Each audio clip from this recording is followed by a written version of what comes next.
Hello friends, இன்றைக்கு என்ற மத்தியான சமையல் வேலையை ஒரு குட்டி மினி விளாக்காக பார்த்துடலாமா? வாங்க பார்க்கலாம். இன்றைக்கு காலையில் செல்டனாட்ட மீன் வாங்க போனேன்னா நிறைய மீன் இருந்துச்சு. ஆனால் எனக்கு பார்த்தீங்கன்னா இந்த விள மீன் தான் கண்ணுக்கு குத்திக்கொண்டே இருந்துச்சு. என்ன வாங்குண்டு அதோட பார்த்தீங்கன்னு சொன்னால் 2 விள மீனை வாங்கி அங்கேயே செல்டனாட்ட கொடுத்து வெட்டி துப்புரவாக்கி கொண்டு வந்தாச்சு.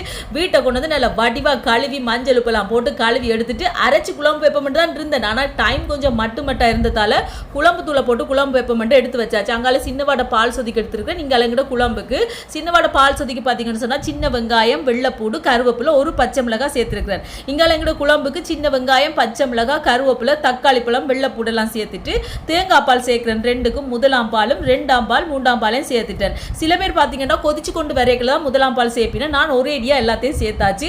அதோட சின்னவாட பால் சொதிக்கு கொஞ்சமாக வெந்தயம், மஞ்சள் தூள், தேவையான அளவுக்கு உப்பு சேர்த்துட்டு இங்கே எங்களோட குழம்புக்கு பார்த்தீங்கன்னு சொன்னால் சோபா சோஸ், கறி பவுடர், கொஞ்சமாக வெந்தயம், தேவையான அளவுக்கு உப்பு எல்லாம் சேர்த்துட்டு கலந்து விட்டுட்டு அடுப்பில் தூக்கி வச்சேன்டா அது பாட்டுக்கு இருந்து கொதிச்சு கொண்டு இருந்துச்சு. அதோட பார்த்தீங்கன்னா நடு அடுப்பு சும்மா இருக்குதான் டக்கண்டு அகத்தி கீரையை துப்புரவாக்கி அதை அதில் ஏற்றியாச்சு. அதையும் வறுத்தெடுத்தாச்சு.